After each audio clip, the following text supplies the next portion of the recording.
Hello प्रिय विद्यार्थियों, नमस्कार। आप सभी का Guru Shikhar study hub YouTube channel पर हार्दिक स्वागत है।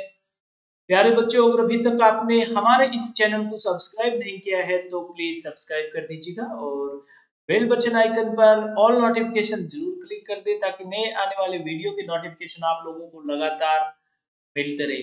जी हाँ, 6 दिसंबर 2020 को यानी कि आज से ठीक 3 दिन बाद में आरएससीटी का एग्जाम होने वाला है। इसमें बहुत सारे बच्चे इसमें भाग ले रहे हैं, तो उन सभी के लिए आज के दूसरा जो अपना जो टेस्ट है, यानी कल से हमने टेस्ट सीरीज स्टार्ट की थी। पहला जो हमने डाल दिया, आज दूसरा है। और इसके साथ साथ आरएससीटी से संबंधित आपको जानकारी भी इस टेस्ट में मिलेगी। तो बहुत ही महत्वपूर्ण और सीखने वाले जो क्वेश्चन है, जो आपको काम भी आएंगे, तो ये क्वेश्चन है। अगर आपने इनको ढंग से देख लिया है, समझ लिया है, तो मेरे हिसाब से आप पास हो जाओगे, क्योंकि मैं इनकी व्याख्या तौर पर आप लोगों को समझाऊंगा, थोड़ी थोड़ी व्याख्या बताऊंगा ताकि आपको समझ में आए। जैसे कि राजस्थान पुलिस के एग्जाम में भी हुआ था, कंप्यूटर के बहुत सारे क्वेश्चन, जितने भी क्वेश्चन आए थे, ये मान के चले एक दूसरे के बिल्कुल पास पास के क्वेश्चन आए थे, यानी मैटर जो था वो एक ही था, सिर्फ आसपास के क्वेश्चन उठा लिए गए। तो वैसे ही हमने भी आज का ये जो क्वेश्चन जो है आज के इस टेस्ट में इसी प्रकार के रखे हैं क्वेश्चन, चाहे आए हुए हो चाहे ना आए हुए, लेकिन इन क्वेश्चनों की व्याख्या मैं आप लोगों को बता दूंगा तो आपको समझ में आ जाएगा। और आप अगर मिलता जुलता कोई क्वेश्चन आ जाता है तो आप उसे आराम से कर सकते हैं। जी हाँ, आरएसटीटी के एग्जाम में 35 क्वेश्चन आपके आएंगे, तो आप सभी विद्यार्थी ध्यान रखना। 70 नंबर का आपका पेपर होगा, 30 नंबर आपके सेंटर से जाते हैं, टोटल 100 नंबरों का पेपर होता है और 1 घंटे का समय मिलना है। 35% आप सभी को करने हैं, ध्यान रखना, कोई माइनस मार्किंग नहीं होती है इसमें। और छोड़ के नहीं आना है, बिल्कुल ही छोड़ के नहीं आना है, यानी जो भी जैसा भी आता है वैसा करना ही है। आता है तो ठीक है, नहीं आता है तो भी आप जो जैसे करते हो वैसे करिएगा, लेकिन छोड़ना नहीं है। इस चीज का आप विशेष तौर पे ध्यान रखिए। तो चलिए फिर शुरुआत करते हैं आज के इस टेस्ट की। बहुत ही महत्वपूर्ण क्वेश्चन है और जो विद्यार्थी नए हमारे चैनल से जुड़े हैं उनसे एक बार फिर से रिक्वेस्ट है, आप इस चैनल को सब्सक्राइब कर दीजिएगा और स्क्रीन पे दिए हुए मोबाइल नंबर पर आप मुझे मैसेज कर सकते हैं और मैं आप लोगों को मॉडल पेपर भेज दूंगा। काफी सारे जो मॉडल पेपर आ रहे हैं सीएटी के, जो आपके पढ़ने में सहायता होगी, पीडीएफ बनाई हुई है मेरे पास, तो मैं आपको जरूर भेजूंगा। बस आपको शर्त यही है कि चैनल सब्सक्राइब कर दीजिएगा और दोस्तों को जरूर बताइएगा ताकि सबका फायदा हो। तो चलिए फिर शुरुआत करते हैं आज के इस टेस्ट की। जी हाँ, आज के टेस्ट का पहला जो क्वेश्चन है वो है, आपकी स्क्रीन पे आ चुका है पहला क्वेश्चन। एमएस वर्ड 2010 के साथ बनाई गई फाइल का डिफॉल्ट नाम क्या है? अब मैं आप सभी को बताना चाहता हूं, देखिए, एमएस वर्ड की जो फाइल है, बिल्कुल आप लोग लाइव में भी जवाब दे सकते हैं, बाकी आप समझिएगा इस चीज को, बहुत काम की चीज है। एमएस वर्ड की फाइल को क्या बोलते हैं? डॉक्यूमेंट बोलते हैं। एमएस एक्सेल की फाइल को क्या बोलते हैं? वर्कबुक बोलते हैं। और एमएस पावर पॉइंट की जो फाइल होती है उसको बोलते हैं प्रेजेंटेशन। तो बस, अब डॉक्यूमेंट 1 जो है वो बाय डिफॉल्ट नाम आता है, ध्यान रखना। एमएस वर्ड 2010 हो चाहे 2007 हो 2014 हो, बाय डिफॉल्ट नाम एमएस वर्ड का डॉक्यूमेंट आएगा। एमएस एक्सेल की फाइल का वर्कबुक आएगा। ये जो ऊपर नाम है ना, ये एक्सेल का होता है। और वर्कशीट अलग होती है, क्योंकि एक वर्कबुक में 3 बाय डिफॉल्ट शीट आती है, ध्यान रखना, ये भी ध्यान रखना। ठीक है, तो चलिए आगे चलते हैं। दूसरा क्वेश्चन मैं आप लोगों को दिखा देता हूं। निम्न में से कौन पॉइंटिंग उपकरण के सही उदाहरण है? यानी जो पॉइंटर दर्शाते हैं, जैसे अभी स्क्रीन पे आपके सामने ये पॉइंटर चल रहा है, आ रहा है ना? हाँ, ये जो स्क्रीन पे हिल रहा है ग्रीन कलर वाला, ये पॉइंटर है एक तरीके से। तो ये पूछा गया है, अब पॉइंटर का सही उदाहरण क्या होता है? देखो, माउस पॉइंटर नाम सुना है, तो माउस, इसमें एक तो ये माउस आ गया, टच पैड आ गया और ट्रैक बॉल आ गई। इसका मतलब ये जो ऑप्शन है वो सही है, पॉइंटिंग के उदाहरण है। मदरबोर्ड और प्रोसेसर जो है वो इसके उदाहरण नहीं है, ये सिस्टम के भाग है। मॉनिटर, प्रिंटर, हेडफोन और स्पीकर जो है, ये क्या है? ये आउटपुट हो गए, है ना? मॉनिटर आउटपुट है, प्रिंटर आउटपुट है, हेडफोन स्पीकर आउटपुट हो गए। हार्ड डिस्क और पेन ड्राइव जो है वो क्या हो गए? ये हो गए स्टोरेज डिवाइस, इसको क्या बोलेंगे हम, स्टोरेज डिवाइस। तो सही आंसर क्या होगा, ए। बिल्कुल सही जवाब है। आप लोग अगर ध्यानपूर्वक समझ के ये वीडियो देख लेते हैं तो आप आराम से पास हो जाएंगे। चलिए तीसरा क्वेश्चन मैं आप लोगों को बता देता हूँ।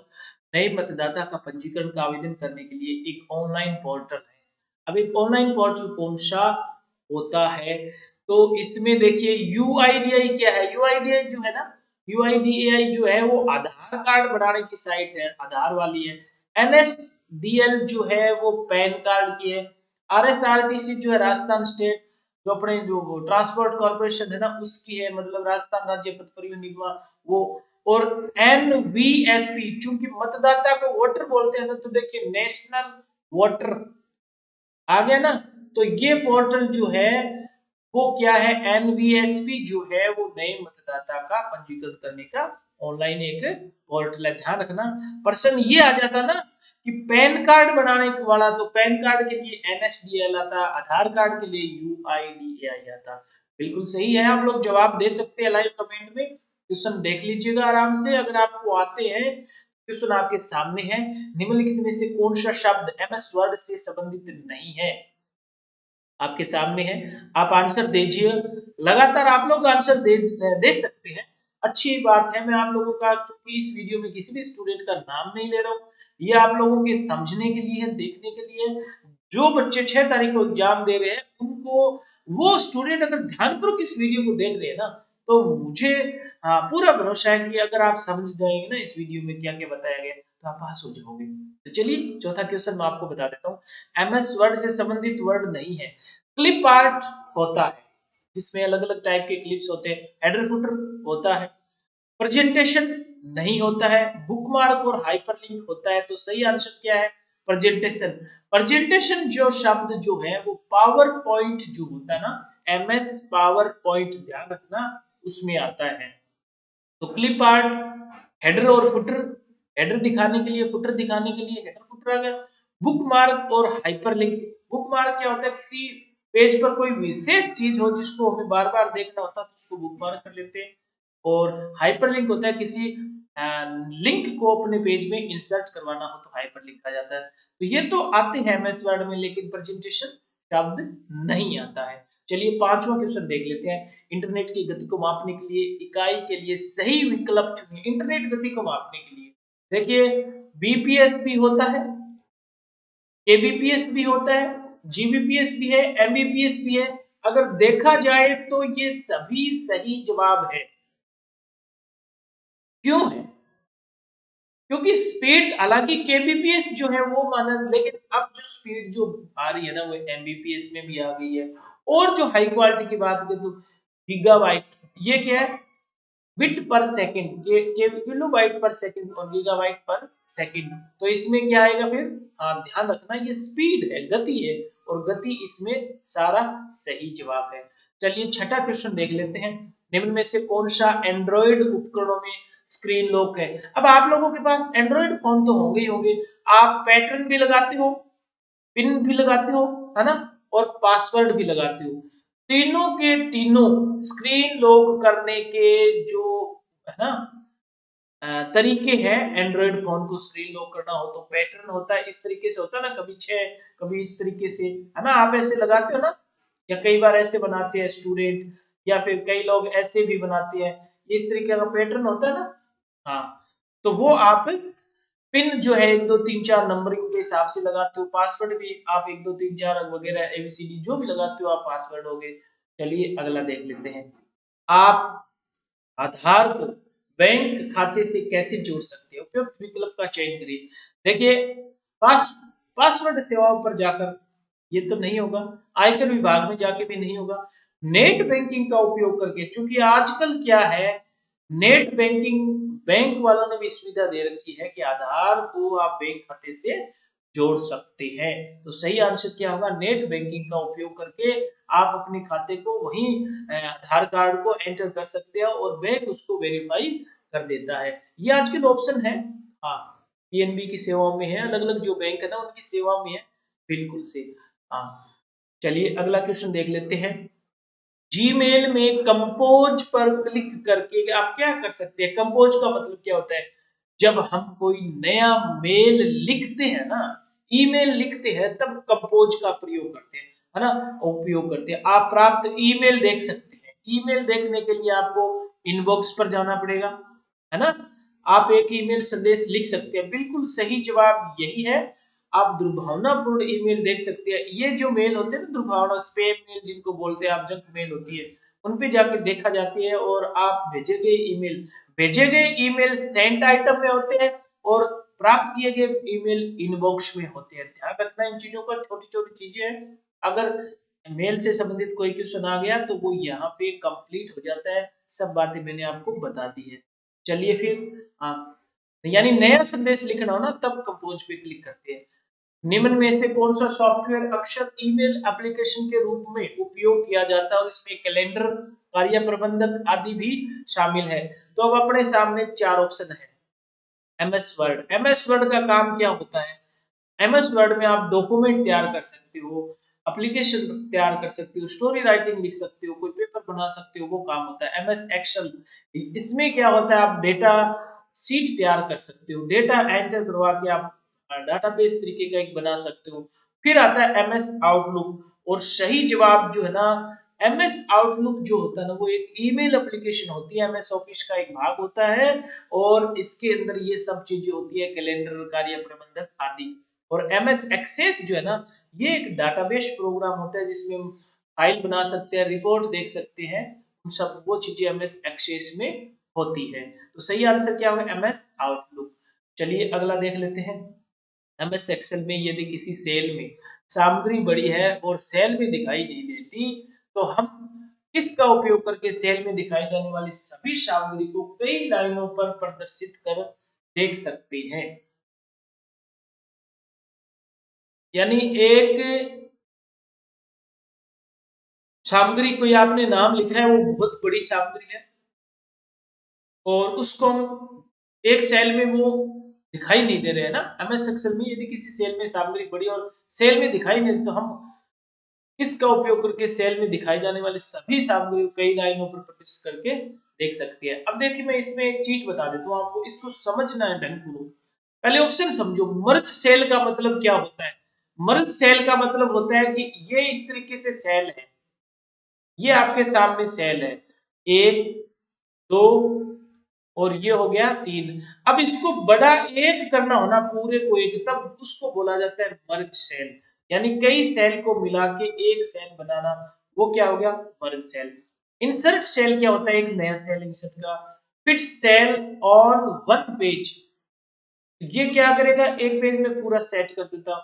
और रैप टेक्स्ट का मतलब क्या होता है? अगर आपका बड़ा टेक्स्ट आ रहा है, तो आप उसको तोड़कर छोटे में देख सकते हैं। तो आंसर क्या हो गया इसका?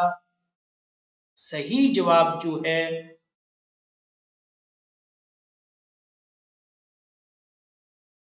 यानी एक साथ अगर आपको देखना है, तो आप इस बटन पर क्लिक करके देख सकते हैं, तोड़ के आप उसको छोटा कर सकते हैं और फिर उसको देख सकते हैं। हालांकि बड़े में आप ऐसे भी देख सकते हैं, लेकिन ये अलग अलग सेल में नहीं होता।